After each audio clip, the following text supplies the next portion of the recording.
बीच में रूबरू होंगे और कांग्रेस पार्टी का घोषणा पत्र जारी होने लग रहा है और उसमें हमारे जो सुझाव नोट आएंगे व्यापारियों के जैसे भी रियायत की जो भी मांग करेगा वो बावरिया जी नोट करेंगे। और हमारी उम्मीद है जैसे चौधरी बंदर सिंह हुड्डा ने 2005 में सत्ता संभाली थी और इन अपराधियों ने सफाया करा था, हमारी उम्मीद है भाई ये सरकार जो आएगी ये व्यापारियों को सुरक्षा प्रदान कर सकती है। आपका शुभ नाम? मेरा हरियाणा प्रदेश व्यापार मंडल जिला प्रधान महावीर कंप्यूटर। आज जींद में व्यापारी इकट्ठे हुए, किस मुद्दों के लेकर प्रेस वार्ता रही, आगे किस तरह की रणनीति तय की?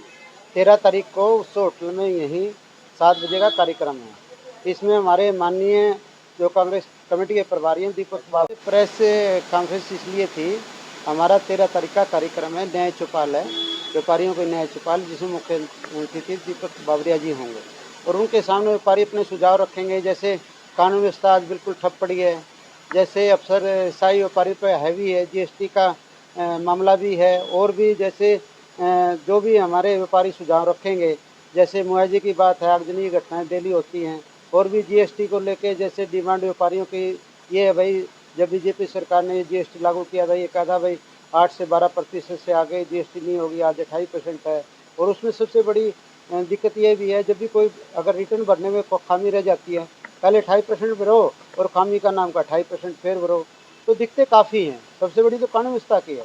व्यापारी आज बह के साइड में, हरियाणा में निरंतर रोज घटनाएं हो रही हैं, फिरौती घटनाएं, सरेआम मर्डर। आज हांसी में कल व्यापारी के दिन दहाड़े गोली मारी है, लाडवा में दिन दहाड़े गोली मार दी। रोज व्यापारियों को मर्डर किया जाता है, फिरौती अपहरण की घटनाएं, और बड़े बड़े गैंग 50-50 राउंड गोलियां। मुख्यमंत्री पता नहीं क्यों क्यों उनकी नींद सोए हुए हैं, ड्रामेबाजी कर रहे हैं, मुख्यमंत्री कागज कार्रवाई कर रहे हैं, ये निर्देश दे रहे हैं अधिकारियों को भाई आप कानून व्यवस्था बहाल करो।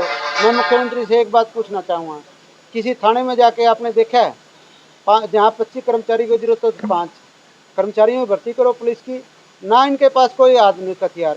एक अपराधी अगर उनका मुकाबला पुलिस से करवा जाए, 50 पुलिस वाले होंगे, 2 अपराधी होंगे, अपराधी जीतेंगे, क्योंकि आधुनिक हथियार है उनके पास, विदेशी हथियार है। पुलिस के पास तो जो हथियार है वो जाम पड़े, गोली भी नहीं चल सकती उन हथियारों से, यही बड़े दुख की बात है। और दूसरी, ना इनके पास व्हीकल है। आज कोई भी थाने में व्हीकल देख लियो आप, तेल गलाने का साधन नहीं है, कोई जीप खड़ी है तो जर्जर अवस्था में खड़ी है, काम मुकाबला करेंगे।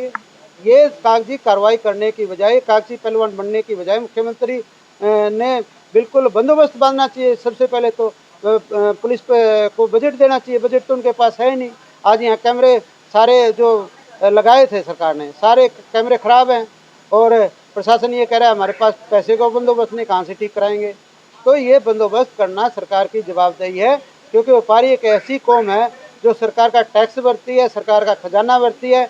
अगर कोई रोजगार देता है, सरकार से ज़्यादा व्यापारी रोजगार देता है। किसी कारखाने में ले लो, किसी व्यापारी के प्रतिष्ठान पर ले लो, कारखाने की बात आई 200 कर्मचारी कारखाने में, और हर दुकान में प्रतिष्ठान में 5-5। लेकिन व्यापारियों को कोई भी समस्या आती है, चाहे आगजनी की आई, कोई मुआवजे की बात आई, कोरोना में कितनी व्यापारियों ने, मिडिल क्लास के व्यापारियों ने दिक्कत हुई। ये सरकार तो सिर्फ पूंजीपतियों की सरकार है। एक तरफ तो हमारे मिडिल क्लास के प्रतिष्ठान बंद थे और अडानी अंबानी के शोरूम और उनके बड़े बड़े मॉल खुले थे। ये भेदभाव नहीं चलेगा। और हमारी उम्मीद है, देखो सरकार से भी उम्मीद है, सरकार का भी धर्म बनता है हमारे प्रति सोचे, और विपक्ष प्रतिपक्ष का भी हमारा भाई धर्म बनता है। हम उनके सामने, हमारे प्रदेश में व्यापारी चिंता का शिकार, चिंता का के प्लान करने लगे भाई रोहतास से, इतने बहके खौफ में हैं। जो दुकान में जो मुखिया था ना, जब घर चले है तो बच्चे का बिल्कुल दिल धड़ धड़ कर है, कदे मेरा पापा रात बीच सड़क में ने गोली मार दिया अपराधी, इतना बहका खौफ है। लुटेरे पैदा हो गए यहाँ।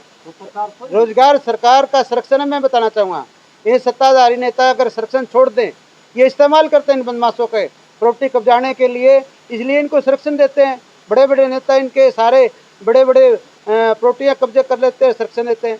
सबसे पहले तो मुख्यमंत्री ने अपना धर्म निकालना पड़ेगा, अपने नेताओं की तरफ भी जागना पड़ेगा।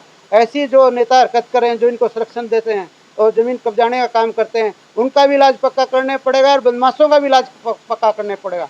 जब तक आप दृढ़ निश्चय नहीं लोगे, इनका पक्का इलाज, पक्का चीरा नहीं लगाओगे, तो शांति नहीं हो सकती प्रदेश में। और मैं एक मुख्यमंत्री को एक बात बताना चाहूँगा, 9.5 साल तो सरकार सूखी पड़ी थी।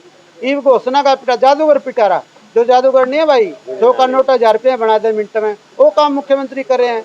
तो 50 दिन की सरकार रहेगी, 50 दिन में तो फाइल अप्लीमेंट नहीं होती, धरातल पर कोई भी कार्य नहीं हो सकता। मुख्यमंत्री ने घोषणा छोड़ के एक दृढ़ निश्चय ले, पहले कानून व्यवस्था बहाल करो, ताकि हरियाणा में पूंजी निवेश हो, हरियाणा में अमन शांति हो, सबसे बड़ा काम ये धर्म निभा दो, इससे बड़ा कोई धर्म नहीं है।